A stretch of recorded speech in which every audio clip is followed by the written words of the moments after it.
Well. Guten Morgen, guten Tag. Good afternoon, everybody. This is Alejandro Bersub. Acá está Alejandro Bersub otra vez en esta edición bilingüe e internacional en la que vamos a tener a un querido colega e invitado. And that was my last word in Spanish, so everybody can follow. And here we are with our dear friend James Aitken. Hello, James. How are you? Good evening. Good evening from Scotland. Okay, this is the Scottish time by a difference of 4 hours. So I was surprised when I invited you to this conversation and you said, I will be normally sleeping at 10 o'clock Scottish time. Is that correct?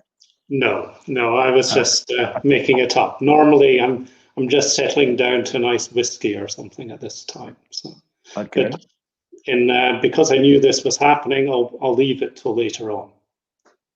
Okay, very good, very good. So, as you know, James, the idea is that we're gonna exchange conversations and insights and thoughts between the European culture, the Latin American culture, but also just to understand certain aspects of our industry about what's going on, how we are facing in the MICE and in the tourism sector certain situations that are hitting from all sides.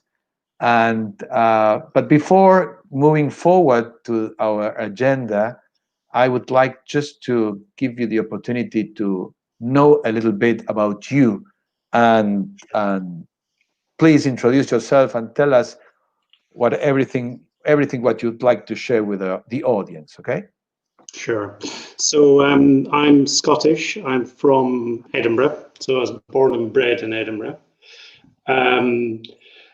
And I went to school there and started working in the industry, in the travel industry, when I was 19. I originally had a job as a trainee shoe shop manager. So I was working in a shoe shop when I was 19, and I got fired after about 3 weeks. And I decided at that point I couldn't go any lower in life. And I went to my father and asked him to lend me some money to buy a car. And in those days, which was, I suppose, the late 80s, early 90s, there was a lot of very wealthy Americans around. So that's what I did. I started off driving Americans around Scotland. And after about 2 years of doing that, I suddenly came up with the idea of booking hotels as well. And at that point in Scotland, there were only maybe one or two DMCs or handling agents, and it must be now about 90 or 100 now.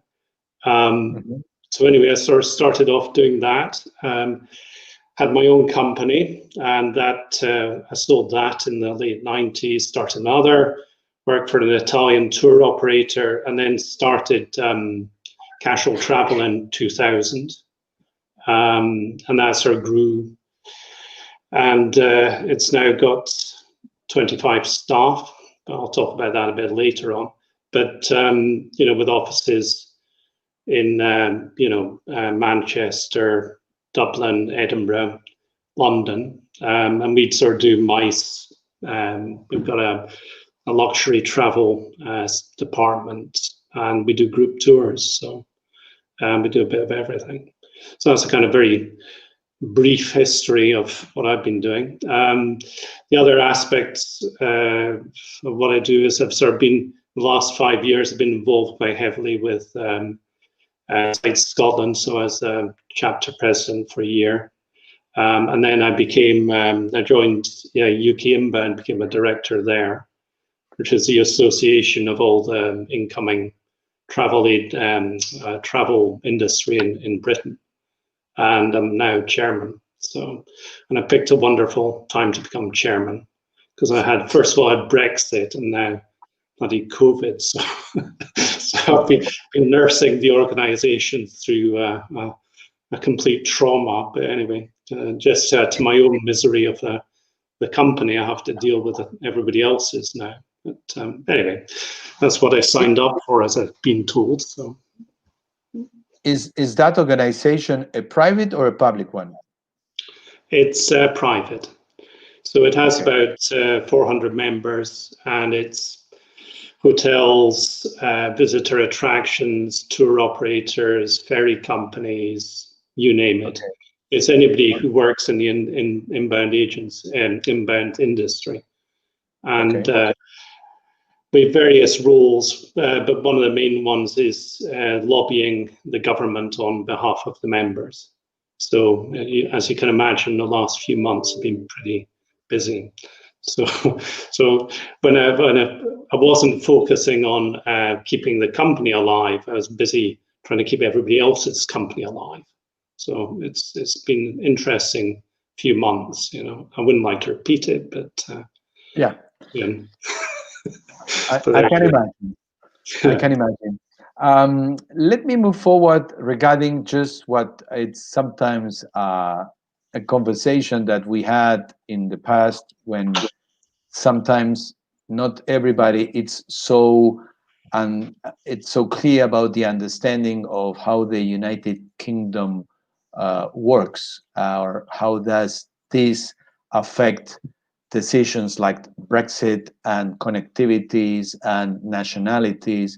So by sharing this little map, which will support my question, I would like to see if you can bring some light about the history, if we don't go too long or too extensive, but to understand how many countries, regions, and nationalities you will find in this map.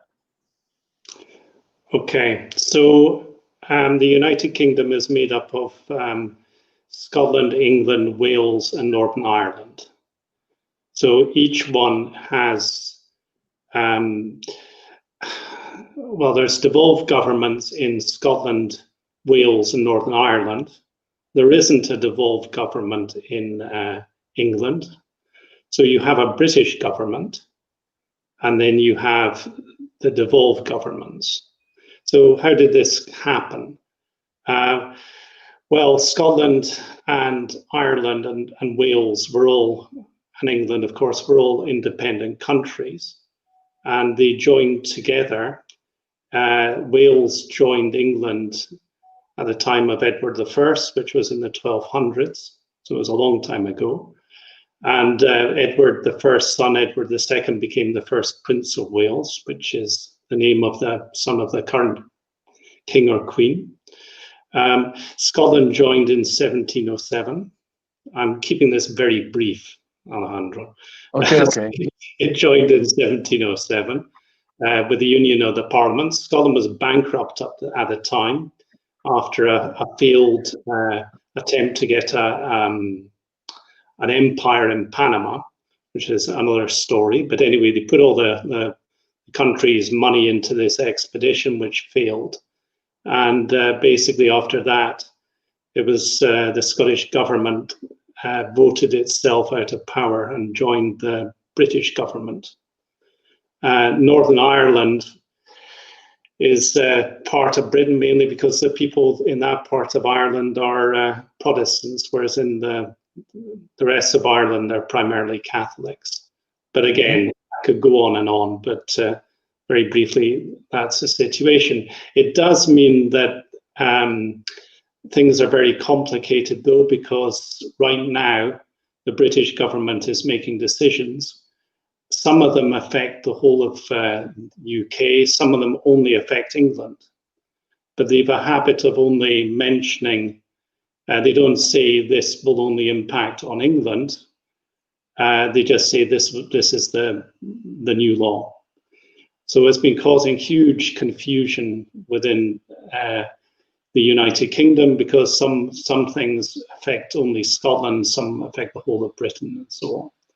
So, for example, I mean, it's a silly example, but I went salmon fishing about 2 months ago, and I Yeah. could fish on the south bank of the river, which was in England, but I couldn't fish on the north bank because I was in Scotland. So the rules were different for fishing in England and in Scotland, because Scotland still had the lockdown, but England hadn't.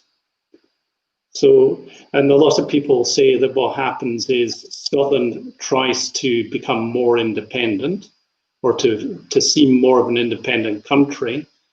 So they cannot have the same rules as England. So even if they're going to do the same thing, they'll wait a week and then announce it. So it is very complex in Britain just now. And as a result of this, nationalism in Scotland has grown a lot, because I think a lot of Scots have suddenly realised that they have their own parliament for the first time. Okay, wait, hold on. Yeah, I can tell you that not because it was my purpose, but as result of the longest lockdown in the world. We are right now on the top 2 or 3 countries here where the quarantine it's became just part of the whole calendar almost of 2020. yeah, You invest more time with the TV and Netflix than before or than usual. yeah, And with Monica, we started putting more attention in series instead of movies, which we were not very popular with the series. But then, as you get advice from others, they said, "Oh, you need to give some time and attention to specifically these, and these." So we started with The Crown, which I yeah. found very interesting from the historical perspective, and also to understand how the monarchs were raised as not humans, mostly, and then I went back to the past by watching Outlander, which Mm. at the end for me was very connected. So when you said the Scottish, they realize they have a parliament, and I really would like to know from your understanding of the history of your region, is Outlander paying tribute precisely about what you have been told that happened? Well, not the time travel part, I'm afraid to say. Okay, um, who knows? who knows? But yes, I mean it's quite accurate in the sense that Bonnie Prince Charlie existed, so he came from France to reclaim the throne. Um, he Yeah, landed on the west coast of Scotland. The Scottish clans, which are the people in the mountains in the Highlands, um, they were tribes in effect. So you had the Frasers, which was a character of the main character in Outlander. He's a Fraser. So they would have controlled an area of Scotland, of the Highlands. And then, so it could be a small valley, or it might be a big area of Scotland that the different clans controlled. So each tribe, if you like, or clan means children. So each clan had their own area. They had their own traditions. They were all trained from childhood to fight. So they were mhm, warriors. Um, yeah, and this was it. And part of, if you were a Highlander, you saw your clan chief as your king. And correct. he had what was called the power of pit and gallows, which meant that he could basically punish you. He could have you executed. He was within his area, within his land, he was a king. And so the clan chief was everything. Okay, So it was a very, so everybody was called MacDonald, or Mac means son of. So that means that they all felt that they were related to the chief. And part of your life was military service. So if you're a clan chief just said, okay, we're at war with another clan, then you were expected to gather with your arms and food to march. So this was part of it. So anyway, the Bonnie Prince Charlie arrived on the west coast of Scotland, and when he arrived, the clan chiefs gathered to meet him and were expecting him to come with a French army to regain his throne, but he came himself with 7 men. Yeah, yeah. And he persuaded one of the chiefs, the chief of the clan Cameron, to follow him, and the other chiefs came. So they all came with their hundreds, thousands of warriors and marched to England. And he defeated a government army near Edinburgh. And he got within about 140 miles of London before they turned round. They were tricked by a spy who told them that there was a big army coming to meet them. There wasn't an army. And the king was ready with a ship in the Thames to disappear back to Saxe-Coburg or wherever he came from. The Hanoverian king. And they headed back and were finally defeated. So that's all historical fact. The rest of it about the time traveling and the various sexual exploits and all the rest of it, maybe not. But well, but it was part of the success of the program, because at the end you had a nice blend of sexual tension, history, drama, soap opera, love, and always, always in every chapter of this 5 years series, we spoke with Monica about, in those 60 minutes, always there was something happening that provides you tension. Yeah. Either Jamie went to jail, somebody was raped, the British Reds were coming, and it was, I mean, the magic of the narrative was that even it took 5 long years with a long story, which gives the main couple, the opportunity to go back to the future, go back to the past, move to France, then go to the Highlands, then to be in Jamaica, in Caribbean, then in the US. So I don't want to spoil who has not seen the series, but it's a very interesting way to learn about the history of the planet, because at the end we were talking about the main countries, Britain as the big empire, and then the United States, who was becoming a republic at the end of 1800. No? Yeah. Well, I mean, the big effect of that period in Scotland was it was the end of the Highlands or the Highland way of life, because the government in London suddenly realised that they have a group of about 120,000 people in the north of Britain who were all trained as soldiers and who could all march down if they ever agreed between themselves, which they never did. But if they could all agree together, they would have an army of 120,000 trained warriors marching on London. And the government decided that wasn't very a good idea to have that on their doorstep. So they destroyed the whole way of life. So they went up, they pillaged and raped and all the rest of it, and they drove off a lot of the people off the land.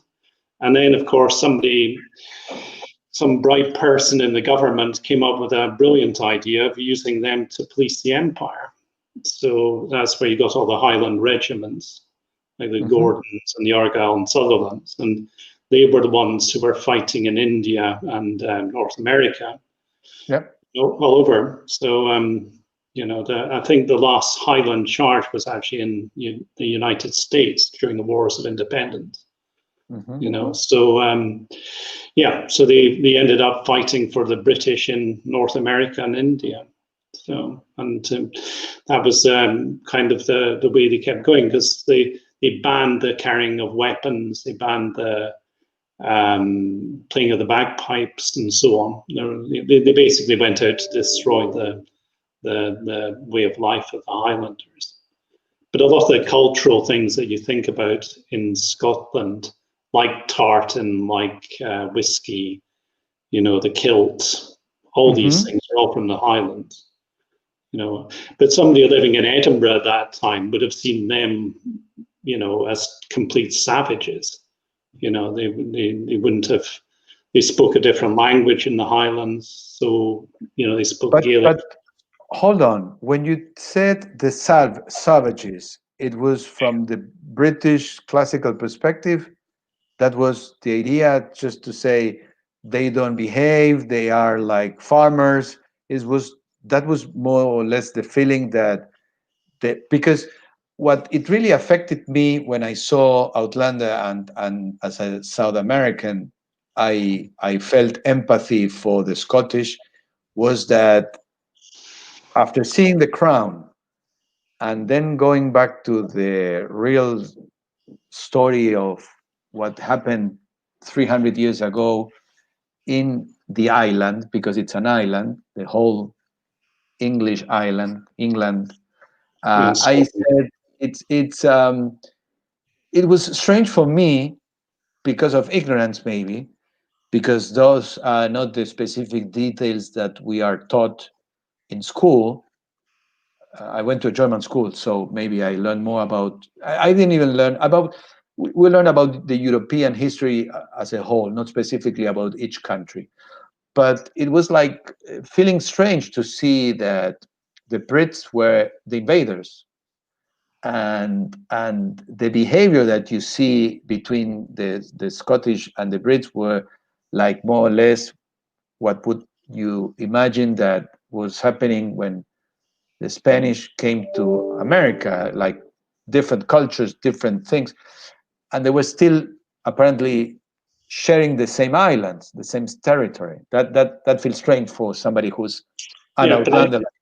but you have to understand. I mean, so even in Scotland, there was two areas. You had the lowlands, which is where I live now, and the highlands, which is the mountains. And there were no roads in the highlands. So if you wanted to get into the highlands with an army, you couldn't, because there was no paths, no you couldn't bring your guns and so on, and you'd be picked off straight away, by Okay. the people there. So they could come out, and then if they were chased, they went back into the highlands, and that was them. So it was very hard. And one of the first things the government decided to do when they decided to pacify the highlands was build roads. So they set up a series of roads all over the highlands that were built by the British Army, and they built huge forts. Does that sound familiar? It's a bit like the American West. How do you take a territory? So this is all tried in Scotland. So they made a road, they built a huge fort. You had Fort William, Fort George, Yeah. and so on. So they had all these forts in the Highlands, and they were all garrisoned. And this was to keep the Highlands in control. So that was how they pacified them. But if anybody living in Edinburgh would have seen the Highlanders as, the people would have seen the Red Indians in North America, because it was Yeah. the same. They spoke a different language. You might see them around, but not very often, Hmm. and so on. And the culture is very different in the Highlands. Even today, it's quite different. They a lot of them still speak Gaelic and so on. So And tell me, James, when we are just right now going a little bit more into the direction of the experiences, tourist experiences, and motivational experiences, what is the catch for Europeans? What is the hook for the South Americans when you are selling Scotland or presenting Scotland as an incentive destination, for instance? Or Um, well, um, a lot of it is what we've talked about. So there's a lot of tradition. in Scotland. And there's a lot of images that people have of Scotland through movies or Outlander or whatever. So a lot of people already have an impression of what Scotland is. It's mountains and castles, and and that's very much kind of the image people have. So if you're doing an incentive in Scotland, a lot of the time you kind of wrap it around those types of experiences. So, for example, you might have them have a dinner in a castle. You might get them the guests dressed up in kilts for the final night, the gala. You can have Scottish music, which is the bagpipes and so on. So it's all very evocative. You can do a lot of themes around Scotland. And the thing about Scotland as well is it's quite it's not a huge country. Mm-hmm. I mean, it sometimes feels like that when you're driving in the Highlands, but it's actually, the parts that we use mainly for incentives would be around Edinburgh primarily and St Andrews. You also have golf. Scotland was where golf was invented. So there's a lot of very, very good themes that you can use for for events. This is Barnbogle Castle, which is about 25 minutes outside of Edinburgh. And it was built as a party house for a very wealthy person. Yeah, so you got some images there. This is... I have some. Yeah, you were there. Borthwick. Yeah, well pronounced. But I will tell you that one of the main things that I remember, and that's my souvenir, is that I got in my camera ghosts live dancing for us in a gala dinner at Borthwick Castle. And I can prove that those were energy balls, energy figures that were not problems with the lighting or with the focus. They were really energy fields moving in Borthwick Castle. Mm-hmm. That was amazing. Well, Borthwick was where Mary Queen of Scots had her honeymoon. So there you go. So you can sleep in her bedroom.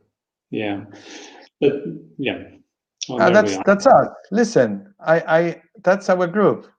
That's fine to see. I didn't know that I had in the PDF these images. That's also the interesting opportunity for large or small groups, because explain me briefly in 30 seconds how you present this activity to be dressed with the kilts, women and men, and how do you offer that for clients?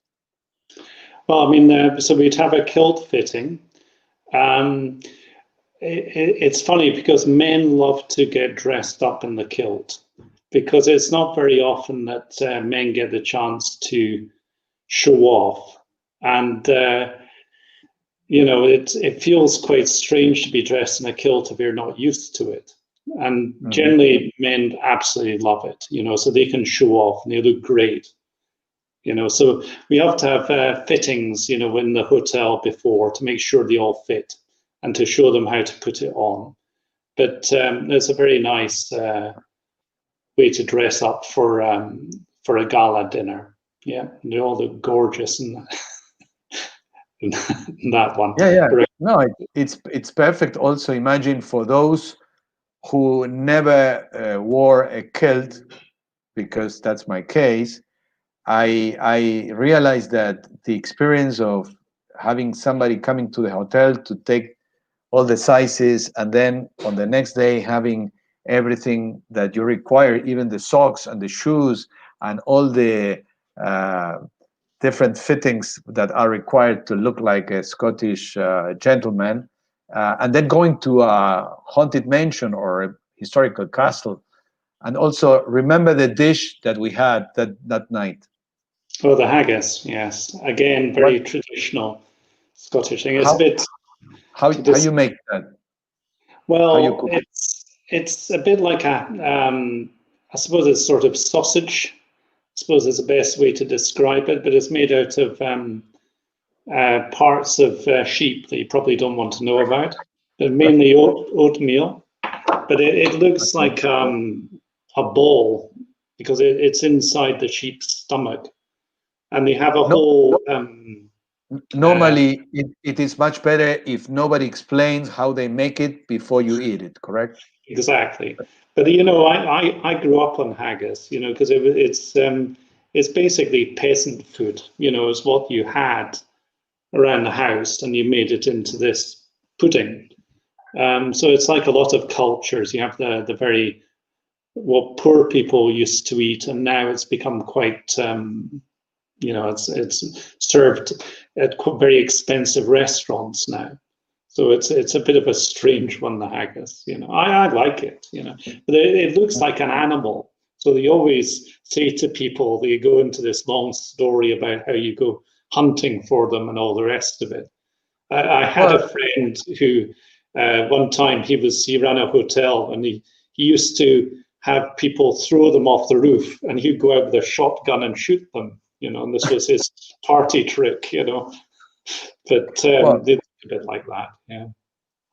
I was paying attention to some of the comments from our audience, and we do the same here in Argentina because at the end, every country has a personal or a country typical costume, and you would be dressed here as a gaucho, which Mm. is the way I would translate the experience. But honestly, the detail of having somebody coming to the hotel the day before to tailor made what you're gonna be dressing later, it's a very nice detail for every type of group. Yeah, and I Uh, mean it's you also have the whole story about the kilt as well because again it originated as it was a big blanket. So what the Highlander would do is he'd put it on the ground and it was a big long piece of material. He'd wrap himself around him, put it over a shoulder. And if you're in the mountains and there's lots of rivers and you have to cross a river, you just take it off and cross the river, put it back on again. At night, you wrap yourself in it. Very practical for living in uh-huh. the Highlands. You know, so there's a whole story about that. And you quite often get a member of the group to lie on the floor to demonstrate how to wear the old kilt, you know. So, and also it'd keep your sword arm free, which is very important as well if you're a Mhm. Highlander, you know. So all There, these there, there things. are messages from the audience that they claim that they saw us looking very pretty with the kilts and they like the pictures. And it's also the way I also remember our dinner at Porthwick as one of the most beautiful and amazing experiences that we had. And also, it's also interesting to share with the audience, which is mainly from our sector, uh, the very powerful way to experience a destination by having a farm a farm trip, which is not necessarily the typical farm where you take the buyers and throw them to 1 hour visit in a hotel, then moving forward to another property, and then just it's not a venue sightseeing farm. It's experiencing the destination because you take advantage of having the buyer in your destination, and then you want to show them in 3 days very intensively how many things you can do in the destination. And I'm sure that if I give you the chance, because you are very shy and you don't talk too much, you would touch base with island possibilities, Sure. United Kingdom, North Islands, and Scotland, and even Wales. No, and it's an interesting destination as a whole. But talking about the destination, tell us exactly now how far you can go by living in Scotland. Do you have any restriction? No, none. So we're kind of at the end of it now, we hope. You know, the number of infections or the number of cases has gone down. I think we had in the whole of the UK it was 1,000 yesterday, Okay. and there was maybe I think it was 40 or something in Scotland. So, and I think there were 2 deaths in Britain yesterday. So we're kind of, getting towards the end of it. The restrictions now are pretty minimal. You have to wear a mask if you go into shops. All the pubs are open, restaurants are open. Theatres have just opened in England, but they haven't yet in Scotland, but they will be open. We have, and this is something probably you're going to have to face in, in your countries as well, or the places that you go, because I had the delightful experience of trying to organize a group of about 25 French people last week. And it was incredible because everybody has a different interpretation of the rules. So, for example, they were saying we wanted to take them to a whiskey distillery, which is very popular in Scotland. And you phoned up the distillery and they said, okay, so we take you around four people at a time with a 15-minute gap between them. So if you work that out, that's like 2.5 hours. And I said, so what did the rest of the group do? Well, of course, they're sitting on the coach with everybody else. So in other words, they arrived by coach having been together for 2 or 3 days. So all together, and then you have to separate when they arrive. And so you're trying to say that makes no sense. It's completely illogical. And then the response is, oh, we're doing this to protect our staff and your guests. And I heard this every time. And after 2 days, I was ready to, it was crazy. So it's difficult because people interpret the rules. And it's something, we're fighting with now within UKInbound to say, for goodness sake, try and be, remember how you used to do groups. It hasn't changed. You may have to do it slightly different, but you can't have people waiting for 2 hours on a coach. Sorry, it doesn't work. So I think there's a lot of things like that. Or some rules are things like you can only have groups of 6 people in a restaurant, so parties of 6, which is fine. That's okay. But you can't have the big long tables now. So there are rules like that, but it's pretty much, you can work around them, it works fine. And then so I think that we're kind of getting to the point in Britain now where we're kind of seeing the end of it, and people are starting to be a bit more sensible. Okay, so when I hear you and I try to imagine what's the feeling as a DMC, which is organizing the perspective of bringing clients to showcase a destination, you might confront with certain restrictions which sound more or less reasonable in the sense of the narrative. But just face or share with us, which is the narrative in your country? When you see the news, you have breakfast with the with my phrasing or the way I describe it, with the terror ranking numbers of digesting how many people got infected and how many died, and then you go sleeping at night with the same ranking. The media in general informing that way, or not necessary? No, so it was like that, but now it's become less. It's not headlines anymore. So it's become more about the restrictions rather than the fear. So the fear is kind of reducing, because I think people are used to it now. So I think now it's more about problems with the schools opening or travel. One of the things which is very annoying to me is they talk a lot about the problems of British people traveling abroad, but they don't think about it in terms of the people from other countries coming to Britain.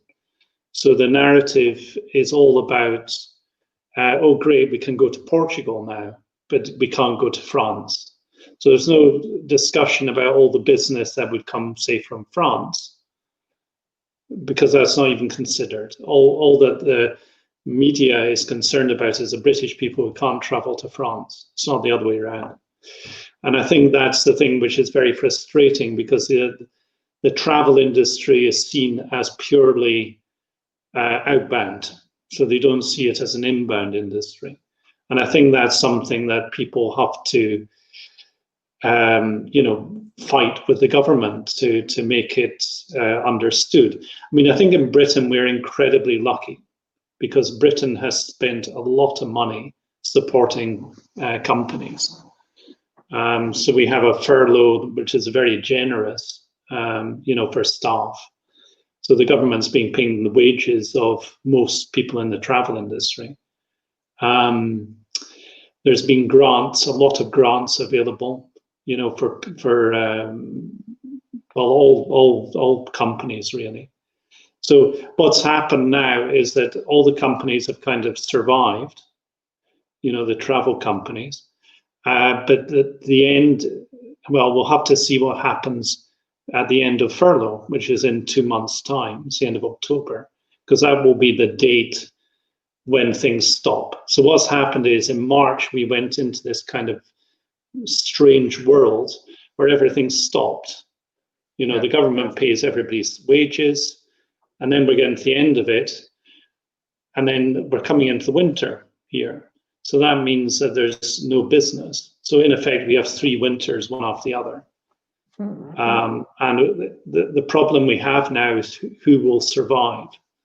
And I'm talking hotels, tour operators, coach companies. Many of them aren't going to survive. And that's the reality of it. An example, Marta, my wife, she's traveling in the north of Scotland looking at hotels and so on just now. So she went to visit a hotel that was very nice, and it's open and it's very busy. But they had got rid of all their staff in March. They fired them all. And now they're open again, but they can't afford to take the people back on. So they're trying to run it with their own family, friends. So the service has gone down. And, a lot of hotels are in that situation, because they don't have the cash. And I've heard about this in Italy as well, where they don't physically have the cash to pay for staff to come back. So it's a real problem. So I mean, it's a total catastrophe. I mean, it's at the moment we haven't quite seen the impact in Britain, but it's coming. And a lot of companies aren't going to survive it. I know that. So anyway, but that's the world we live in, I guess. It's pretty very grim. And tell me, James, if we go specifically in what you explained already,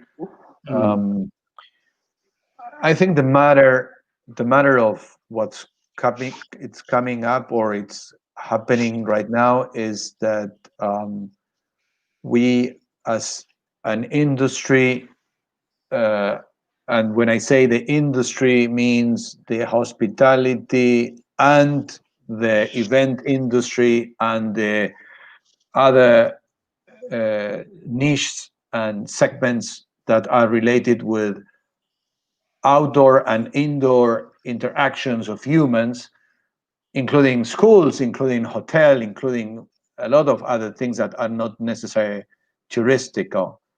And the claim and the slogan, almost in a global perspective, it's the fear of the contagious of the radioactivity of this thing called flu, Chinese flu, corona, or whatever, how you want to call it. And then most of the intelligent people who are understanding what happened at the very beginning of the year would have done what they did. It's lockdown, to be cautious, to see maybe that in some countries or in some areas there was a certain achievable rate of contagious that could be increasing if nobody was taking that measures that were extreme.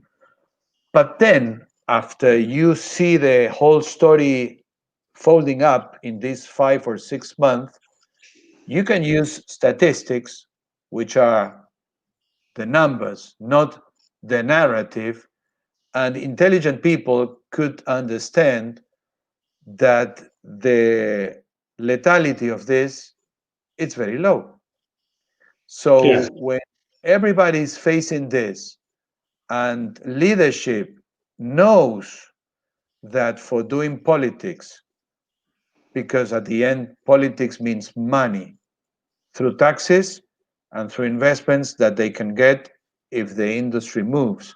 If the industry as a whole got frozen and reduced, and people don't have the means for expending and consuming, the collection of those taxes will be much lower. So, how do you explain that a clear thing that shows you that by freezing the economy like this, who's benefiting? It has another explanation that it's behind another perspective that we can talk about. Hmm. I mean, I think that, and I'm talking here about the British experience. I think that politically, the government has been not been seen to do very well with this, and as a result, now they're very worried. So they will, they should have.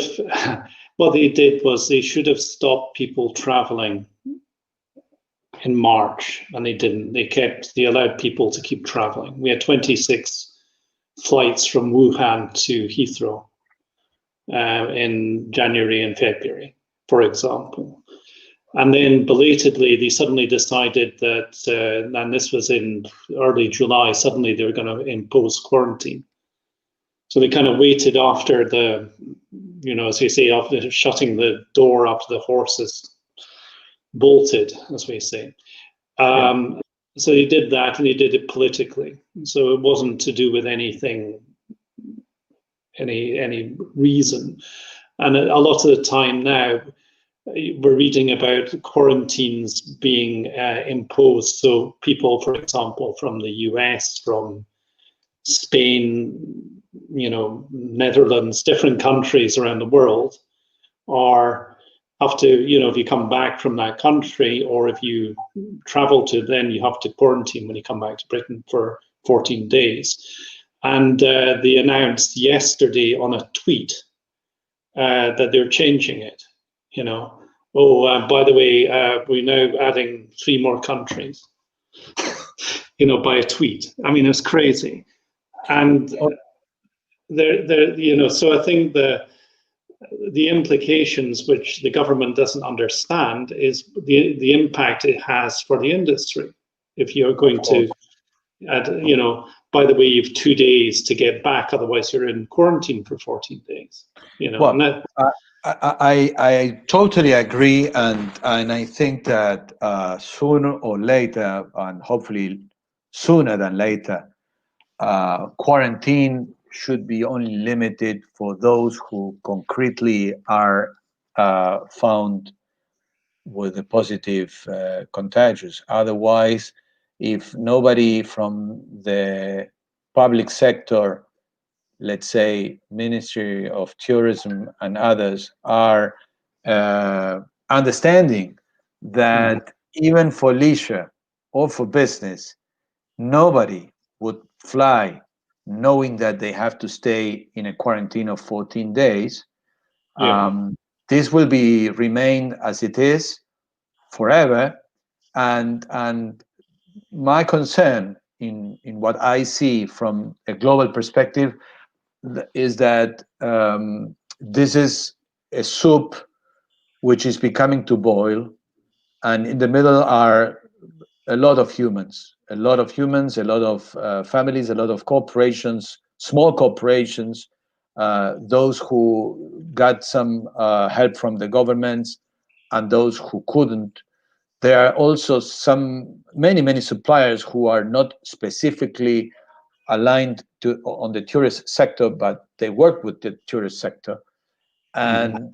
and the possibility of seeing a common voice which aligns a strategy, it is required. But I see those contradictions, as you explained, that even in Europe, which is seen as a region, and I have the great example of what happened to my son Ivan last month when he flew from Dublin to uh, Croatia for vacation, and he was not forced for any quarantine, either on the back and the fourth. Yeah, And that stimulated the possibility of planning first, because everybody has vacation, which is a window time in your work commitments. So imagine that you have 15 days in total. How could you think about planning your vacation if a quarantine will take you almost the whole vacation? So yeah, it's as clear as we speak.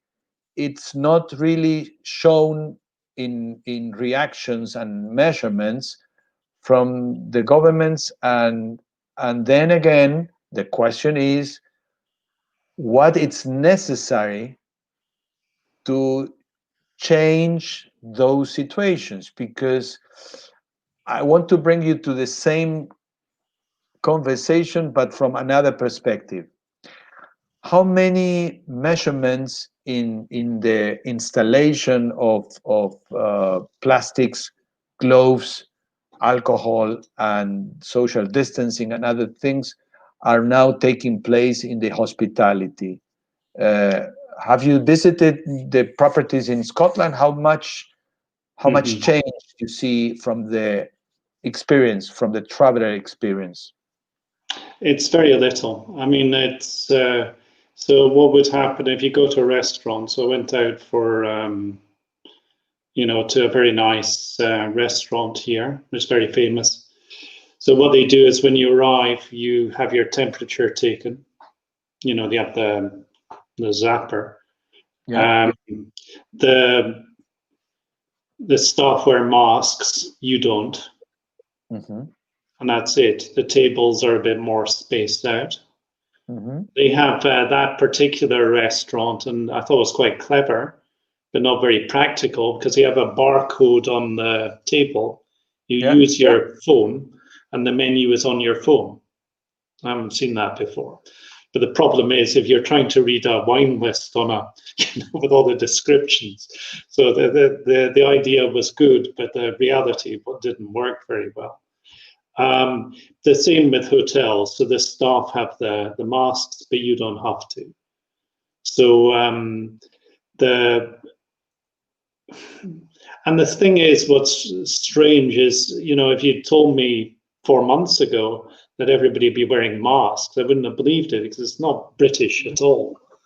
But it's become just very much matter of fact now. You don't even notice now. If you're on public transport, you have to wear a mask, but you don't in a private coach. So And are you supposed to walk in the street wearing a mask?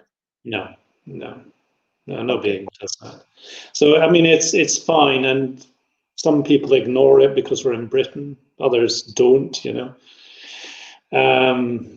So even in the supermarkets, some people wear masks, some don't. Nobody cares much. In London, if you go out, nobody's wearing masks. It's the funny thing. It tends to be um, the usual ones who don't wear the masks, the ones, the young guys and so on, who won't be wearing masks, whereas people like us, Alejandro, will be wearing masks, because we're law abiding, but It's not a huge pressure to do it. So I mean, I think the experience from the point of a traveller is very positive. I don't think there's much has changed. And there's been a few very interesting government policies that they brought in. So there's a thing going on just now called Eat Out to Help Out, which is basically the government. If you go out on a Monday, Tuesday, Wednesday to a restaurant, the government pays half your bill. So, and this is to help the economy, to help the hospitality industry.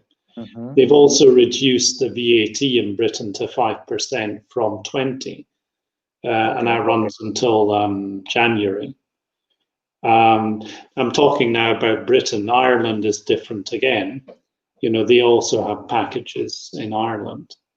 I was going to say, it was something made me laugh the other day, was the Irish tourism minister, who for the last 3 months has been saying to everybody, you must stay in Ireland for your holiday, had to resign after he was caught in Rimini in Italy on holiday. And his excuse was, well, it was a very good deal. So, that happened here also. It can happen here also in South America. Yeah, truly. Our friend Wichita from Aruba has an interesting question. I wrote it under my profile because she cannot log in to pose the questions. But it's what are the thoughts on who should be carrying the burden of the extra cost for health and sanitation procedures that clients and vendors are expected to provide? Oh, well, for me, I think it's the suppliers have to cover that, you know, unfortunately. Well, you cannot escape. Yeah, I mean, basically, if they want clients, they have to provide they have to do it in a safe manner.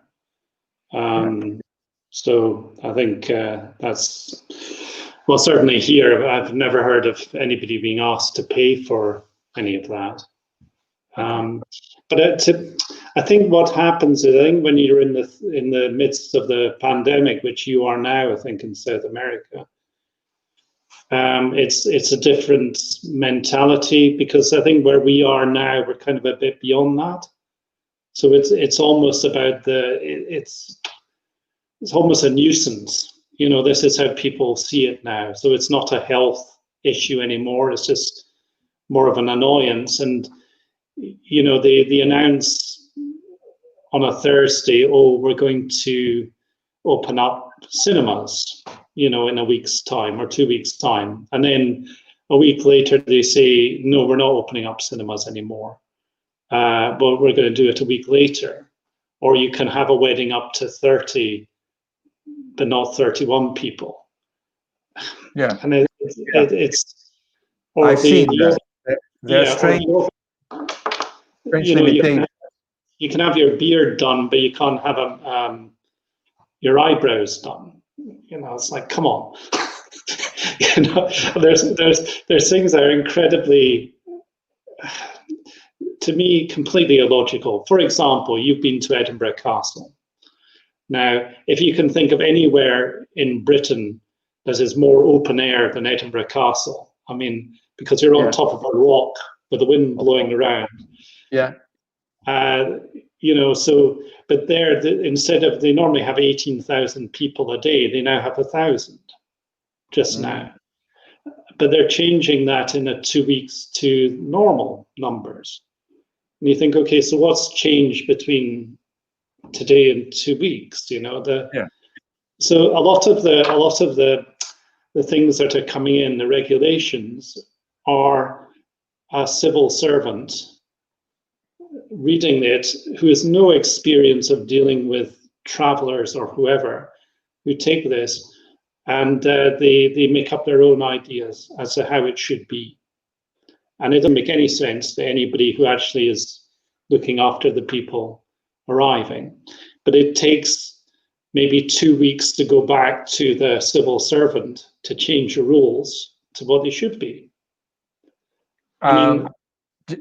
Sorry to interrupt, but we are just coming close to the end, and I have two more questions from the audience. Danny, who was also part of the Borthwick experience, Dancing with the Ghosts, asks, who thinks, or if you think that as now a lot of hotels charge for a compulsory resort fee, they could think about a sanitizing fee on top of that. Is that possible? I guess. I mean, we don't have them in Britain, thank God. That's a Not, purely not yet. no, no, please. We don't have resort fees, you know. Although I'm sure that Trump Turnberry is probably thinking about it, but no, we don't. But I mean, Okay. I think resort fees are crazy, you know. I Yeah. mean, and James, we are almost on the end of the hour, and I would like just to bring the audience here to shouting loudly their wishes. The question is, who really wants now to travel to the United Kingdom? So the question is, who wants to travel to the United Kingdom? And please, everybody is writing this on their comments. Who wants now?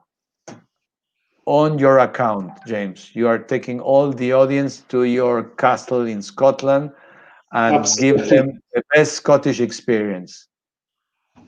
I see many here that are raising their hands and they're saying, yes, count on me, I will be there.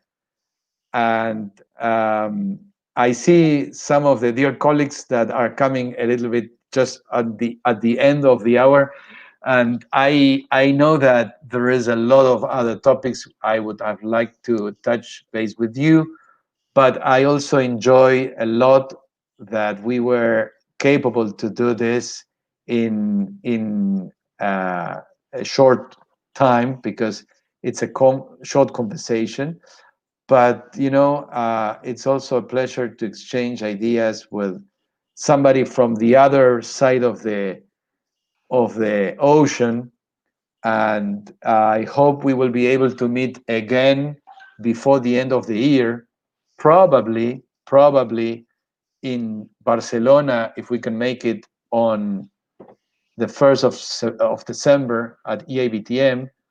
Wichita is writing me saying, sign me up to go to England also. So there will be space for Wichita and her family too. And well, I wish everything will be better. I hope for all of us, we deserve it. Can I So, just sorry, Alan, can I just finish with a more positive note? exactly. Because it's been a bit negative, I think. But I think the positive aspect is that in Europe now, people are traveling. You know, Yeah. there's a lot of people traveling around Europe. There's a trade show that happened in Germany this week, which had several thousand participants. Um, all the flights are filling up. So I think that in spite of all the gloom and doom, everybody's keen to go. World travel market is happening. The meeting show's happening in London, so things are going on. So I don't think it's all negative.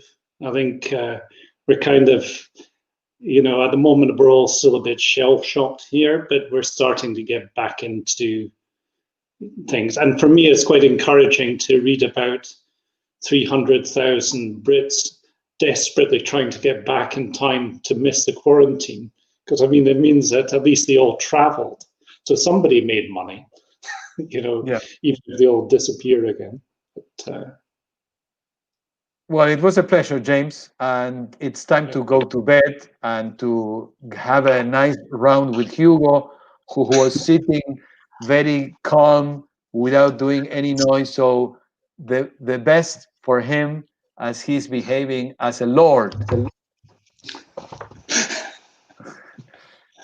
well, Thanks time for for my everything, and take care. See you around, and let's cross the fingers that the future should be better than what we're seeing right now. Thank you. Chao a todos, muchas gracias por haber estado nuevamente en clase VIP. Nos vemos la próxima semana. Un beso a todos. Bye bye to everybody. Thanks for watching. See you next Friday.